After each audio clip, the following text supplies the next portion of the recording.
It's a strange thing to think about, right?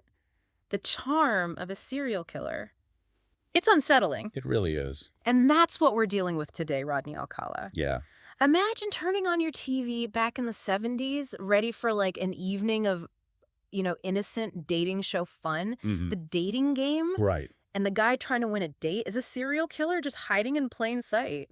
We're going deep on this one with Absolutely. this People magazine article you shared. Yeah, what's really captivating about this case is that it makes you question how well we can ever really, really know someone. Yeah. And we as humans, we're drawn to charm. Right. It makes us feel comfortable, at ease. But as Alcala's story proves, it can also be the perfect mask. Or than a real life horror movie, right? It is. But instead of jump scares, it's the slow, creeping realization that the guy cracking jokes on a game show might have just a little bit of a darker side. Yeah. So where did it all begin? Were there early signs pointing to this double life? So looking back, Alcala's early life does offer these kind of like glimpses of unease. Oh, okay. Born in Texas, he later moved to LA with his family. Hmm. At 17, he joined the Army, but was discharged in 1964. What happened in the Army? Nervous breakdown officially, Okay. but there are also these allegations of sexual misconduct. Oh, wow. Red flags for sure. Yeah. But here's where these contradictions start. He graduates UCLA with a fine arts degree. Wow. You'd think that might, set him on a different path. Right. Art, creativity, not exactly the makings of a criminal mastermind. Exactly, but after his first documented attack, he flees to New York. Oh. Studies film at NYU. Even attends a class with Roman Polanski What? under a fake name. Wow. Okay, that's more than a little creepy. Yeah. Given Polanski's own history, it's unsettling to say the least. It is, and it adds another layer, I think, to this unsettling reality that we often have no idea who we're truly dealing with, especially with someone like Alcala, who is clearly capable of great deception, Which brings us to the dating game. right? I mean, it just seems almost impossible knowing what we know now that he appeared on that show. In 1978, there he was. Wow. Not just a contestant, he won. He won. Charming the audience, winning over the Bachelorette, all while harboring this horrific secret. I know. I know we can't judge a book by its cover or whatever, but it makes you wonder, did anybody suspect anything? It's fascinating you say that because the Bachelorette, Cheryl Bradshaw, actually did. Yeah. She turned down the date, Really? saying later that she found him weird, got a bad feeling. Think about that. What if she hadn't trusted her gut? It's a chilling thought, and one that makes his appearance on the show that much more disturbing. What's even more unsettling is that by that point, he had already murdered at least 2 women. This was not the beginning of his crimes. Oh. Behind the charming facade on display that night was a man who lured victims with his charisma, often using photography or the promise of modeling to gain their trust.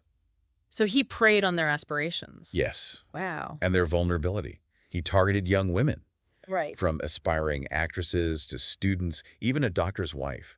His crimes were brutal, often involving torture and posing the bodies in disturbing ways. I'm almost speechless. This Yeah. wasn't just about fulfilling some dark fantasy. This was about power and control. Precisely.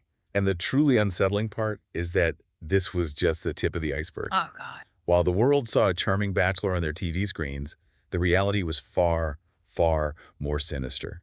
This case, perhaps more than any other, highlights the terrifying truth about appearances. So how did this man who seemed to move so effortlessly through life finally face justice? And with so many potential victims, how do you even begin to unravel a web of crimes this vast? That's where, the complexities of the legal system and the sheer determination of those pursuing justice kind of come into play. Alcala's first murder conviction was in 1980 for the tragic death of 12-year-old Robin Samsel. Yeah, I remember reading about that case. It was huge at the time. It was, and initially, it seemed like justice would be served. Right. He received the death penalty. Wow. But in a twist that I think highlights these kind of intricate workings of the judicial system, Yeah. the sentence was overturned. Overturned. Wait, what happened? There were issues with the evidence presented during the trial, Okay. specifically the inclusion of previous convictions that the court later deemed prejudicial. Wow. Alcala went on to have not just one, but multiple trials relating to this case. It's mind-boggling to think that someone could escape full accountability for so long. Right. It must have been just agonizing for the families involved, constantly reliving the trauma. Absolutely. And it speaks to the dedication, I think, of the investigators and prosecutors who who refused to give up, Yeah. even when faced with setback after setback. Right. They knew Alcala was dangerous, and they were determined to see him held accountable for his crimes. So how did they finally manage to secure more convictions? You mentioned DNA evidence earlier, right? Exactly. And this is where the story takes another fascinating turn, I think. Okay. In the early 2000s, as DNA technology advanced in the ball, investigators were able to revisit these kind of old cases with new tools. Okay. Alcala's DNA was matched to evidence from 4 unsolved murders from the 1970s. Wow. So even though he was in and out of prison for other crimes, Right. new technology finally caught up with him. Precisely. In 2010, those DNA matches led to additional murder convictions. Wow. It was a landmark moment, not just for this case, but for the field of criminal justice. Yeah. It proved that even decades later, science could help bring closure to families and hold perpetrators accountable. Right. But here's the thing that really gets under your skin. What's that? Even with these convictions, authorities believe there were many, many more victims. Wait, more. How many are we even talking about here? It's impossible to say for sure, but some estimates suggest Alcala may have been responsible for as many as 130 murders. 130. That's almost incomprehensible. It is. How do you even begin to grasp the scale of that?